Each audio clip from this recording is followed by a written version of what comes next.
Hi guys, I am back, and today we are going to cook oven baked red snapper. There are some things that I did in this video that I don't usually do when I'm making my fish, and I will point that out, but I just wanted to get this video up on YouTube. Alright, so I'm showing you guys how the fish is all cleaned out and it's scaled. I get it fresh from the fish market, and the guys at the fish market, they scale it for me, they clean it out and gut it out. I tell them to leave the fins on there because I like to take care of that part of it myself. I cut the fins off on my own. And I also go over it. I know they scale it, but I go over it again, because it seems that when they scale the fish, they just completely forget about the head and the tail. Like, it'd be scales on the head and tail still. Like, you just not gonna scale that part of the fish? I don't know. I like to leave the head on. So anyway, let's get into it. So you see, I'm cutting the tail off here, not all the way. I just cut a piece of the tail off, not too close to the body, and then I'm just going over with my scissors and I'm cutting off the fins all over the fish. You'll see me doing that. The fins at the top, the fins at the side. I like to call that the fish's hands. I know sometimes it's probably creepy that I personalize the fish since I'm about to eat it. This is bad. If you're vegan, don't watch this, because you just gonna put all kinds of hate stuff in my comments, and I ain't got time, so don't watch this. But oh, look at his hands. Yeah. Cut the hands off. I mean, don't. Ooh, I shouldn't say that. Okay, so we cut the fins off. So you're just going to see me do this for each of the 3 fish that I have. I'm just going to cut the fins off, trim off the tail, and go over it and scale it again to make sure there aren't any scales on the fish, because you don't want any scales to be falling off in the food when you're eating. So you have to make sure that all the scales are gone from the head and the tail and all over the body, because I don't cut the fish up. I leave the fish whole.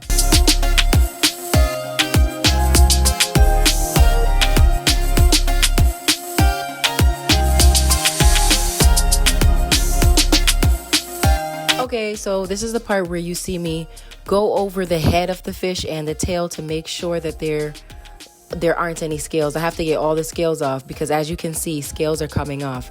Because again, for some reason, the market does not scale the head and does not scale the tail well.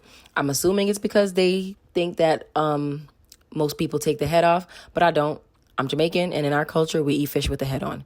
And I know I say that a lot in like all my videos on Instagram and YouTube, that, you know, I'm Jamaican over and over.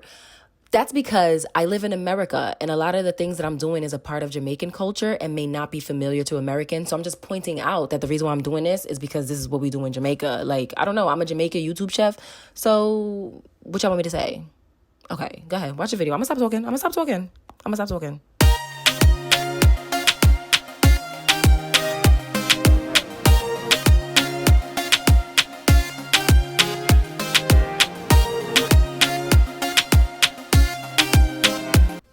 All right, so now I'm cleaning out the sink after I finished cleaning the fish. See, I left the bag in the sink for a reason. It makes for easy cleanup. I just take the whole bag out with all the fish stuff in there and throw it in the garbage and then wash my hands off. All right, so now y'all gonna see me cleaning the fish. Okay, first of all, I'm not ratchet. I already told y'all I'm not ratchet. I do have a bowl that I could wash my fish in, but it's being used by another type of meat. So I had to use this frying pot. So what? I did it. I could do it. It's done. I'm using the pot to wash my fish. That's okay because it got done. So now I'm just squeezing some limes on my fish. This is how I clean my fish. I use limes or lemons. You can use vinegar if you want. I just prefer to use a lemon and lime. So I squeeze it on the fish, and then I'll fill the container up with some water and rinse the fish off. Rolling the lime on the counter before cutting it just helps to make it easier to squeeze and helps to get all the juice out of the lime. So I'm just squeezing the lime on the fish, and then I'm filling the container up with some water, and then I'm just going to rinse the fish off with the lime water. Make sure that the lime water gets all throughout the fish to clean out the fish and get rid of that strong fishy smell. That's what the lime and lemon does. So I get all in there, and then I also, as I'm rinsing the fish off, I pay attention to anything that I may have missed, any scales, anything inside or outside of the fish that needs to be cut off or snipped off, and I do that. And see, there you go. I found something in there. They don't, like at the meat market, they clean it, but they do it really quick. So you always have to go over the fish yourself and make sure that it's cleaned to your liking. You don't want to eat anything that you shouldn't be eating in your fish. Okay, so just make sure you get everything out of there. All right, and so I'm just adding some more water so that there's enough liquid to cover the fish. And then I'm just gonna let that sit there for about 2 minutes and let it soak. And then I'm gonna rinse it off with fresh water, as you will see in the next clip. Okay, so my camera died, so I'm just gonna use my phone to try to record this. So I rinsed the fish off. I took the lime out, and then I rinsed it off with some cool water a few times. Made sure I get inside of the fish, you know, inside here. Some water still draining out of it. As you can see, it's starting to get dark, but I'm gonna drain that water off, and then I'm gonna use some paper towel to dry off each of the fish individually to the best as I can. Okay. All right, so this is where I started making mistakes, and you guys are gonna see shortly what I mean. So I'll just grab some Lowry seasoned salt to start seasoning the fish. As you can see, I didn't put any slits in the fish. When you're making fish, you should put slits in the fish so that the seasoning can permeate throughout the fish. So then I grab the paprika and season it with that. Make sure that you're putting seasonings in all orifices of the fish. Anywhere there's opening, put seasoning. That was garlic powder that I just used. Now I'm grabbing the cayenne for a little kick. Don't use too much, you don't want to burn your mouth, but it just helps it not to be bland. This is where I realized that there were no slits, so I started slitting the fish right there. And I'm rubbing that seasoning into the slits so that the seasoning can permeate throughout the fish, so the fish can be fully seasoned. You don't want bland food or any parts of the food to taste unseasoned. You know, that's just not a good taste. So I'm just grabbing some more cayenne and I'm putting that on the fish. Of course, you need Old Bay. If you're making seafood, you gotta have your Old Bay. It gives it that good seafood flavor. This is a roasted garlic and herb seasoning that I'm putting on there. It's so good. And you don't have to use all the seasonings I'm using. You can use your own seasoning, whatever you prefer. This is just what I prefer. Sometimes I change it up. So now I'm just adding some more black pepper. And as I'm adding seasonings, I'm rubbing it in, making sure that the seasonings are going inside of the slits and all inside of the fish. I added some onion powder there. I'm getting all that seasoning off my finger and I'm putting it all in the fish like nothing gets wasted with me. So now I'm just putting some rosemary on there, fresh herbs. Always good for baked fish. I love fresh herbs. This is some thyme that I'm putting on there. Yes, I do put the stems and everything. Now I'm adding the veggies, and this is the other mistake that I made because I usually season the veggies in the bowl before I put it on the fish. But I forgot to do that, and I just started putting the veggies on. And later on, I'm gonna realize my mistake again. And I'm gonna try to pretend like I meant to do it, but I didn't, y'all. So here's some minced garlic.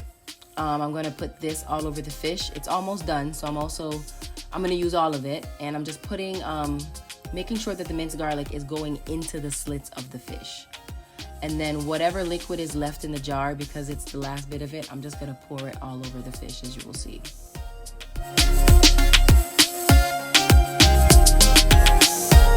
So now I'm just grabbing some butter. You can use margarine.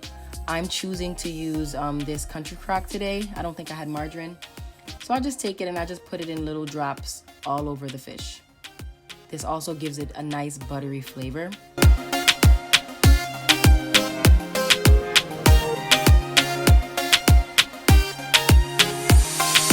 So I'm just adjusting the dressings on the fish, making sure that it looks nice and even. And now I'm adding some lemon slices. Honestly, I prefer to not have the lemon slices on my fish when I'm making fish. I don't like the taste of it too much. I just did it this time for the aesthetics. I just like how it looks. So I grabbed salt. Now let me tell y'all something. So pause. I do not use salt when I am seasoning my food. I made a mistake here. I was supposed to season the veggies before I put them on the fish. I usually season it with a little bit of Mrs. Dash, paprika, seasoning salt, and Old Bay, and then I'll add some avocado oil to stir. Because I forgot, I used salt because I was being lazy and I didn't want to have to take everything off or even just re-season it on the fish. So I just used a little bit of salt, which it did not turn out to be salty at all. So you just have to kind of think about what you're doing, how much seasoning you used on the fish before and how much salt you want to add now if you want to use salt or if you made a mistake like I did. All right, so now I'm just wrapping the fish up. I don't wrap it too tightly. I just make sure that it's wrapped so that it's not like too open. And then I'm just putting it on the baking dish. Once I set it up, I'm gonna put it in the oven on 350 for about 45 minutes. It's a big fish. It's a thick fish. It's wrapped in foil and it has those veggies on it. So it's, even though fish cooks quickly, it's gonna take some time to get through and cook the fish all the way. You don't want your fish to taste raw by any means. So I do 45 minutes to an hour. And if somebody don't like that timing, y'all can fight me about it because that's what I do. Now look at that, after 45 minutes to an hour. See that? That's perfect. Restaurant quality. If you follow what I do, you're gonna have restaurant quality fish too. We could cook at home. Look at that. What? Who did that? Me. And who could do that too? You. Let's get this done. We gonna cook.